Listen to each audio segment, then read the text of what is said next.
Selamat siang Pak Sunarwijaya dan teman-teman akuntansi Cipagi. Kami dari kelompok 13 akan mempresentasikan mengenai gejala dan kontrol kecurangan manajemen. Sebelum memulai presentasi, izinkan kami memperkenalkan nama kelompok kami terlebih dahulu, yaitu yang pertama ada Ibu Aditya Ferdiana, absen 27, dan yang kedua ada saya sendiri, Komang Pratnyana Teguh Wiradharma, absen 28. Baik, untuk yang pertama ada kecurangan atau fraud dalam perusahaan. Fraud atau kecurangan adalah suatu tindakan yang disengaja oleh satu individu atau lebih dalam manajemen atau pihak yang bertanggung jawab atas tata kelola karyawan dan pihak ketiga yang melibatkan penggunaan tipu muslihat untuk memperoleh satu keuntungan secara tidak adil atau melanggar hukum. Kemudian ada unsur-unsur fraud. Unsur-unsur dari kecurangan atau keseluruhan unsur harus ada. Jika tidak ada maka tidak akan terjadi. Yaitu yang pertama harus terdapat salah pernyataan atau misrepresentation. Yang kedua ada dari suatu masa lampau atau past atau sekarang present. Dan yang ketiga ada fakta yang bersifat material atau material fact. Dan yang keempat dilakukan secara sengaja atau tanpa hitung atau make knowingly or recklessly. Dan yang kelima dengan maksud atau intent untuk menyebabkan suatu pihak beraksi. Yang keenam pihak yang dirugikan beraksi atau accept terhadap salah pernyataan tersebut atau misrepresentation.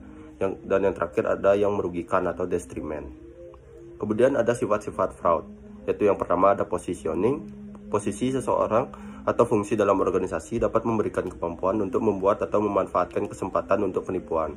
Yang kedua ada intelligence and creativity. Pelaku kecurangan ini memiliki pemahaman yang cukup dan mengeksploitasi kelemahan, pengendalian internal dan untuk menggunakan posisi, fungsi atau akses berwenang untuk keuntungan terbesar. Yang ketiga ada confidence. Individu harus memiliki ego yang kuat dan keyakinan besar dia tidak akan terdeteksi. Dan yang keempat ada coercion. Pelaku kecurangan dapat memaksa orang lain untuk melakukan atau menyembunyikan penipuan. Seorang individu dengan kepribadian yang persuasif dapat lebih berhasil meyakinkan orang lain untuk pergi bersama dengan penipuan atau melihat ke arah lain. Dan yang kelima ada deceit.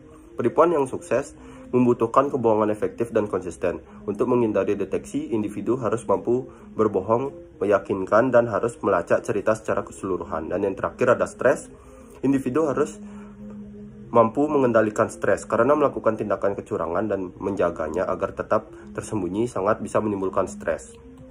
Kemudian materi yang kedua ada pencegahan, deteksi, dan pelaporan keuangan. Yang pertama ada pencegahan.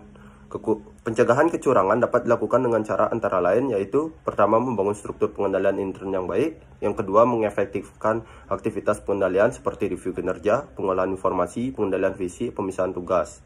Dan yang ketiga ada meningkatkan kultur organisasi.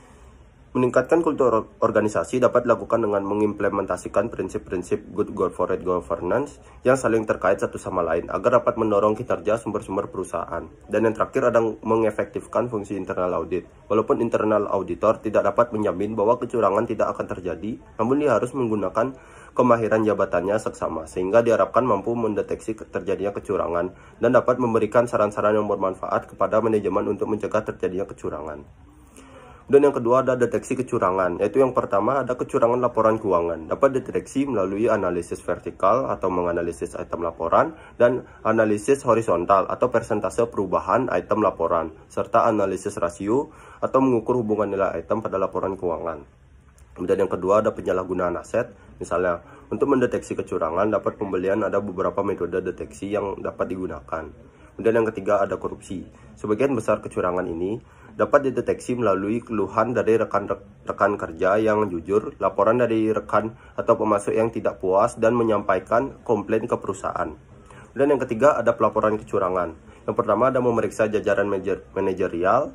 Jajaran manajerial harus menyelidiki untuk mengetahui tujuan mereka melakukan kecurangan. Kemudian yang kedua, adanya keterkaitan dengan pihak eksternal, memberikan bantuan pada organisasi baik nyata atau fiktif. Untuk itu harus dideteksi adanya hubungan antara organisasi dengan lembaga keuangan, organisasi dengan individu, eksternal auditor, lembaga, pemerintahan atau investor. Dan yang ketiga ada sifat organisasi. Struktur organisasi yang terlalu kompleks atau tidak adanya internal audit dalam sebuah departemen. Untuk itu peneliti harus mengetahui seluk-beluk organisasi termasuk pemilik perusahaan. Kemudian yang keempat ada laporan keuangan dan karakteristik operasional. Tanda kecurangan yang sering kali terdeteksi adalah adanya perubahan dalam laporan keuangan. Kemudian yang kelima auditor internal, yaitu untuk membantu pihak manajemen dalam pertanggungjawaban dengan memberikan analisis, saran, penilaian tentang kegiatan yang diaudit. Dan yang keenam ada auditor eksternal untuk mendeteksi kecurangan dalam organisasi serta melakukan analisa jika auditor internal mengalami kesulitan.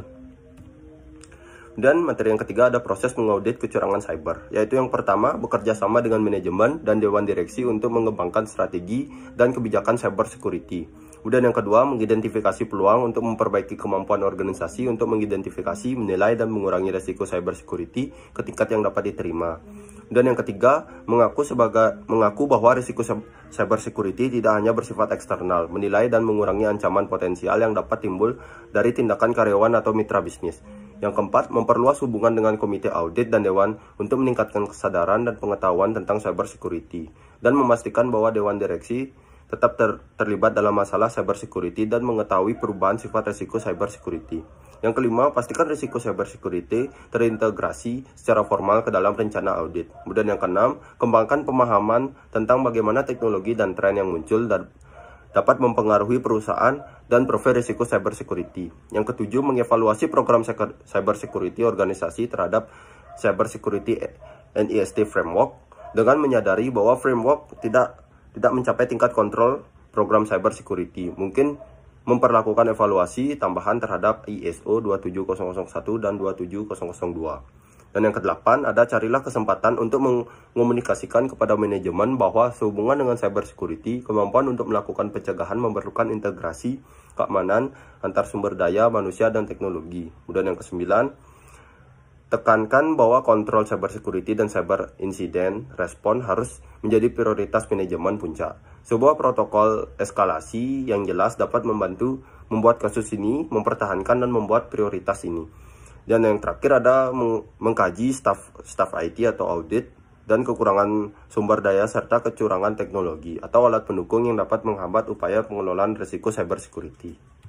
Kemudian yang keempat, ada pun program audit untuk pemeriksaan. Ada beberapa program yang digunakan untuk memeriksa dan mengungkapkan adanya tindakan kecurangan atau fraud, yaitu yang pertama ada penggunaan teknik-teknik pemeriksaan laporan keuangan, yang kedua pemanfaatan teknik perpajakan, yang ketiga ada penelusuran jejak-jejak arus uang, dan yang keempat penerapan teknik analisis hukum, kelima pemanfaatan teknik audit investigatif dalam pengadaan barang, keenam penggunaan teknik interogasi, dan yang ketujuh penggunaan undercover operation, dan yang ketiga ada pemanfaatan whistleblower.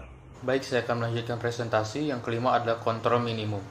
Kontrol internal atau pengendalian internal meliputi rencana organisasi dan semua metode dan ukuran serta kebijakan yang terkoordinasi dalam suatu organisasi untuk mengamankan harta kekayaan, menguji ketepatan, dan sampai seberapa jauh data akuntansi dapat dipercaya, mendorong efisiensi operasional, dan mendorong ditaatinya kebijaksanaan pimpinan yang telah digariskan.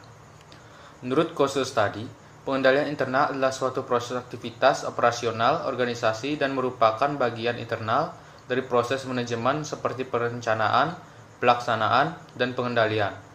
Pengendalian internal merupakan sebagian integral dari proses manajemen karena konsep dasar dari pengendalian internal meliputi yang pertama the control environment atau lingkungan pengendalian, yang kedua manajemen risk assessment atau penilaian risiko manajemen, yang ketiga ada control activities atau kegiatan pengendalian, yang keempat adalah information and communication atau informasi dan komunikasi, yang kelima monitoring atau pemantauan.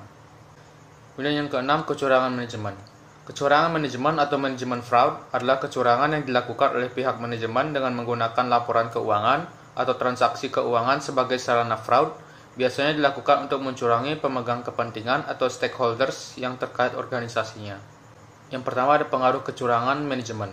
Akibat yang ditimbulkan oleh kecurangan manajemen adalah keguncangan baik dalam biaya rupiah maupun pengaruh dalam pengorbanan penggelapan, white collar crime, dalam merobohkan bisnis di mana penggelapan bekerja.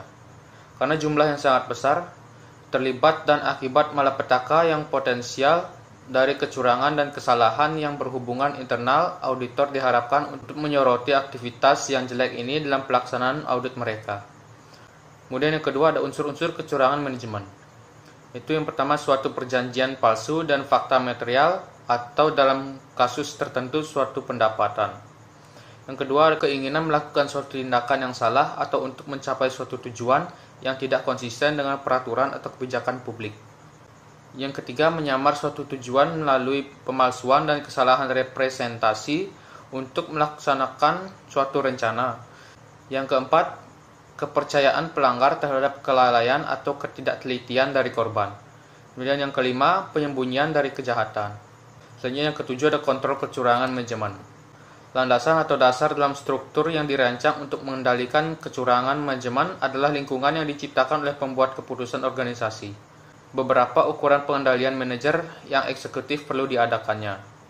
Yang pertama, mengadakan standar-standar, anggaran, dan statistika, serta investigasi semua penyimpanan yang material. Kemudian yang kedua, menggunakan teknik kuantitatif atau analytical, seperti analisis time series, analisis regresi, dan korelasi, dan random sampling, untuk menyoroti perilaku yang menyimpang dari kebiasaan, mengembangkan indikator seperti ruangan yang digunakan, waktu yang diperlukan, batas berat yang ditentukan, perbandingan penggunaan atau masukan, dan keluaran. Kemudian yang ketiga, membandingkan performa dengan norma-norma industri. Demikian halnya dengan performa dari pusat biaya yang dapat dibandingkan dengan organisasi. Kemudian yang keempat, mengidentifikasi indikator proses yang kritikal seperti kerugian dalam produk. Yang kelima, secara teliti menganalisis performa yang tampaknya terlalu baik, demikian halnya terhadap performa yang tidak memenuhi standar. Dan keenam, mengadakan suatu departemen audit yang profesional dengan memberikan departemen tersebut sebagai suatu piagam yang ditandatangani CEO dan disetujui oleh panitia audit dan dewan direksi. Dan yang ke-8, artikel penelitian terkait dengan pendeteksi kecurangan. Adapun sebagai contoh yang kami ambil yakni peranan audit internal dalam mencegah dan mendeteksi kecurangan atau fraud pada CV, sarana optik terpadu indra optik. CV Sarana Optikal Terpadu Indra Optik merupakan perusahaan yang bergerak di bidang perkacamataan, menyadari pentingnya peran audit internal dalam tubuh organisasi perusahaan. Penulis bermaksud untuk melakukan penelitian mengenai peran audit internal dalam mencegah dan mendeteksi adanya kecurangan dalam perusahaan. Adapun kesimpulan yang dapat diambil dari penelitian tersebut yaitu, yang pertama, peran audit internal dalam mendeteksi terjadinya kecurangan. Yang pertama itu rencana audit dan tugas yang akan dilakukan dibuat berdasarkan data kuantitatif yang ada dalam database. Examiner selalu melakukan testing atas dokumen-dokumen yang ada dan expression atas hasil testing akan menjadi temuan audit yang akan disampaikan kepada lokal manajemen beserta rekomendasi saat exit meeting. Yang kedua, survei pendahuluan dilakukan apabila informasi dan data atau dokumen yang ada tidak mencukupi untuk melakukan audit atas kecurangan yang terjadi. Yang ketiga, audit program dibuat tidak hanya dari survei pendahuluan tetapi juga berdasarkan hasil analisa sebelumnya.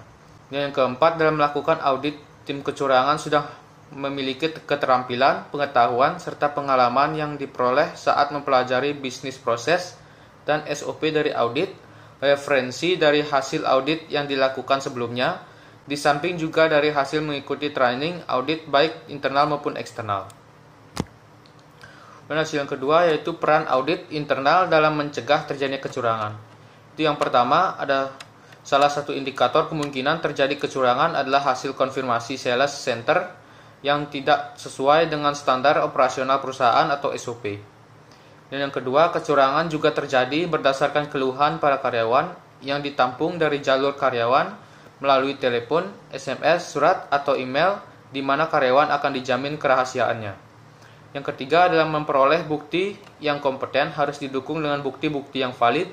Hal ini dimaksudkan untuk mengantisipasi kemungkinan adanya naik banding secara hukum pelaku. Dan yang keempat, biaya tinggi merupakan risiko bagi perusahaan dalam mengungkap kecurangan. Kelima, eksistensi kecurangan menunjukkan adanya suatu kelemahan atau kecurangan dalam pengendalian karena kecurangan dapat terjadi karena adanya kolusi. Kecurangan juga dapat terjadi karena adanya kesempatan karyawan untuk mencoba melakukan kecurangan walaupun adanya pengendalian yang cukup. Kemudian selanjutnya yang keenam, upaya pencegahan dilakukan oleh manajemen setiap saat melalui email kepada seluruh karyawan. Yang terakhir, yang ketujuh, dalam melakukan audit terhadap kecurangan tidak ketentuan khusus, tapi bagian kecurangan melakukan analisis atas kecurangan yang sudah terjadi dan melakukan antisipasi untuk pencegahan sebelum adanya kecurangan. Sekian presentasi dari kelompok kami. Waktu dan tempat kami kembalikan kepada Bapak Sunarwijaya. Terima kasih.